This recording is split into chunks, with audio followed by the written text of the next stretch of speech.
Good afternoon. It is Friday, May 8th, and welcome to the first edition of the Pulse at Home. I am Annabelle Watson. And I'm Liv McHugh. And while we'd love to be at school reporting all the important issues, unfortunately that won't be happening for the remainder of the school year. But we do have an exciting program in store for you. This week, Emily Madden explores the benefits of having a pet at home during this time, and then Ty LeGeyt teaches us how to make a mask in the safety of our own homes. We have all that and much more on this week's program. Stay tuned because you're watching The Pulse.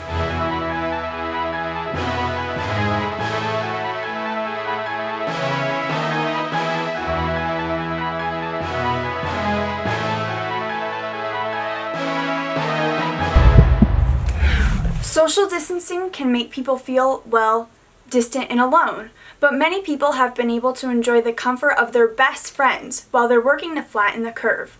Pets have always been a source of comfort, and this is being seen especially during this time. Emily Madden explores the benefits of having a furry friend at home. During the time we have spent in quarantine, we are in a constant state of panic, fear, and uncertainty caused by the COVID-19 virus outbreak. According to the Washington Post's recent poll, they state 70% of citizens have experienced the feeling of anxiety and stress since the virus has been labeled a pandemic. There are many different activities you can engage in outside, such as hiking or drawing with sidewalk chalk. But what some people may not know is that your fuzzy little sidekick that is also known as your household pet could help you cope with the many emotions you are experiencing at this time. The Anxiety and Depression Association of America states, in a survey of pet owners, 74% of pet owners reported mental health improvements. Countless scientific studies show that dogs and cats encourage exercise and movement, which helps release endorphins in your body, which are feel-good hormones to make you feel happy, relieved, and stress-free.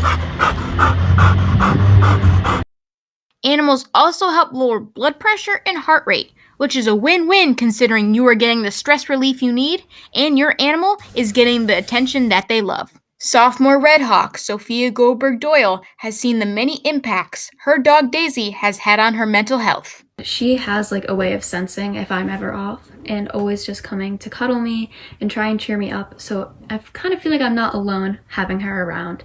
Anytime I am anxious, I just go pet her because she has the softest fur, just a really curly hair. And it's so soft to just touch and take my mind off of whatever's happening. Similar to Sophia, third grader Aiden Ellis loves playing with his dog Sadie for two main reasons. I like playing with my dogs. I love them, and it's fun. The strong impact of these animals is quite evident throughout this time of uncertainty. Stay home and stay safe, Red Hawks. From Manchester, this has been Emily Madden and Rosie reporting. One benefit of the better spring weather is that it gives you more opportunities to play outside with your furry companions. While the buildings may be closed and classes may be online, one important facet of the school day continues: lunch. In this time of uncertainty for the town of Manchester, schools are helping out parents by giving them one less thing to worry about: lunch. Which school? Manchester High School. Manchester is handing out free grab-and-go meals during this time to families of students in elementary, middle, and high school who may not be able to do so during quarantine. Schools are offering breakfast from 8 to 10 a.m. and lunch from 10 a.m. to 1 p.m. These meals are offered at Bennett Academy's School Street entrance, Manchester Middle Academy's main entrance, Verplank's main entrance, and Waddell Elementary's Broad Street side door entrance. In terms of bringing the community together, the other thing this does is add some semblance of routine, some semblance of familiar faces for students and families who are in the habit now of picking up meals at the food distribution points. So it's a small thing, to head out to pick up a meal, but it does add to a little bit of routine, and it helps you see familiar faces, and your community is caring for you and helping you through for all of the many different reasons that students and families need food at this time. It's lunches like these that are working to bring the community together. Remember, upon arrival, you will be asked security questions such as the school your child attends and their identification number. Stay safe and healthy, Manchester. From the Pulse, this has been Sam Shinsky reporting. Thank you to all the staff that help get lunch out to students. We are in a time of not very good news, so JT Weeks is here to try to bring some happiness into everyone's day.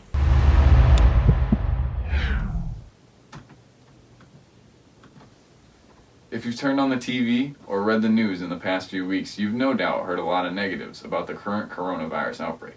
But it seems now more than ever that everybody needs a little reminder that good news is always out there.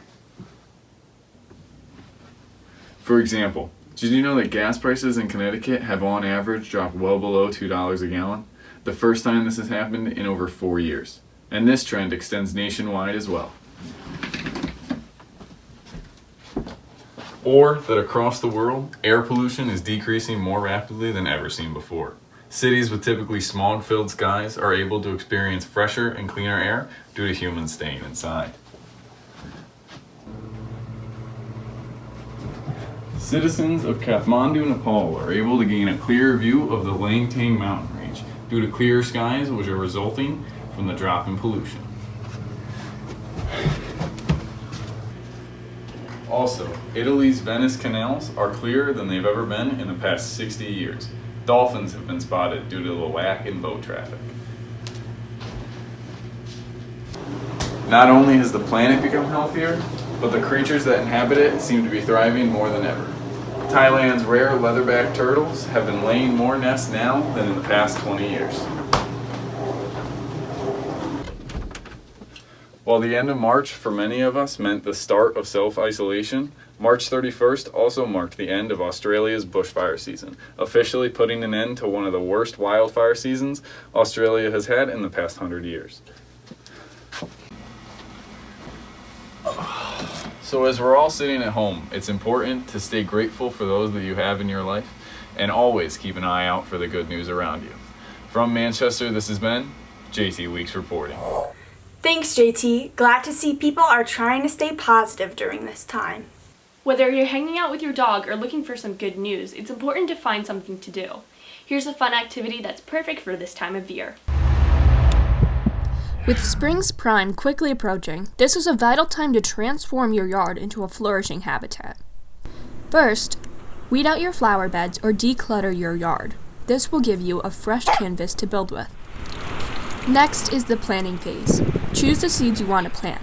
Keep in consideration the climate of your area and growth time. Then, figure out the general design of the cleared area. If you decide to plant flowers, look for an area of your yard that will get an equal amount of sunlight and shade throughout the day. If you choose to plant vegetables, fruits, or herbs, consider using a smaller planter so you can keep a closer eye on them and move them as they grow more rapidly. Also consider the local wildlife, and if there's anything around that may want to eat your new hobby. An easy fix to this is to place a fake bird or humanoid figure to ward off any would-be predators. If you decide not to plant anything in your newly cleaned out area, consider placing mulch to create a much more natural aesthetic and to support up-and-coming life. Now that you have a newly decorated and cared for yard, you can bask in the spring sun. Sit back and relax as you watch your new yard grow around you. I know I'm looking forward to seeing all the beautiful gardens around town once quarantine is over. We know it's impossible to stay home all the time, so if you do go out, you need to have a mask. The state of Connecticut now requires masks to be worn in shops and businesses where social distancing isn't possible. Don't have a mask? No worries. Ty LeGeyt demonstrates how to make one in your own home. As our world and societies face this pandemic, it is important to keep yourself protected when outdoors. One way is through wearing a mask. However, one issue is the lack of these masks in stores and online. That's why today I will demonstrate how to make your own mask with basic household items. First, grab any type of cloth. It can be skinny or thick because in the end you're going to be folding it over to make an effective mask. Next, you will need to grab something to hold the mask around your ears, preferably elastic bands. For this demonstration, I'm going to show you how to make your own mask using a bandana and 2 elastic bands. So the first step is you're going to want to fold your mask in half from the bottom and the top. Make sure you flatten it out, then take the bottom, bring it up to about a little past halfway, take the top part and put it right over. Then you're going to take your 2 elastic bands, take one, put it over one side, make sure it's far enough in, take the other and do the same thing. Once you've done that, you're going to want to fold this over like that. Fold this side. And now you have your mask. So what you can do is you can tuck this into here, or you can pin it so it stays.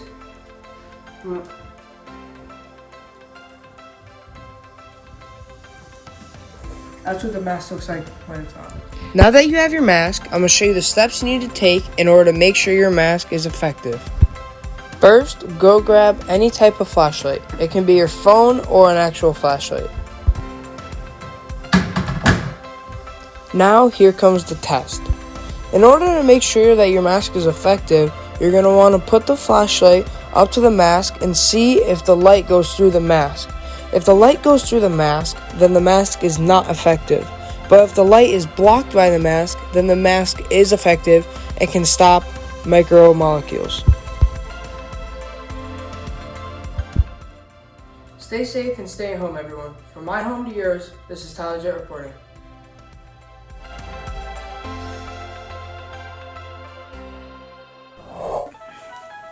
Well, that's all the time we have for you today, Manchester. Make sure to tune in next week for a new edition of Flyby Sports, tips on how to stay active, and an inside look on our community's first responders. If you have any story ideas you think we might have missed, you can email Mr. Larson at b11elars@mpspride.org. Don't forget to check out our social medias and check out our past work by heading to mhstelevision.com. I'm Annabelle Watson. And I'm Liv McHugh. And this has been The Pulse.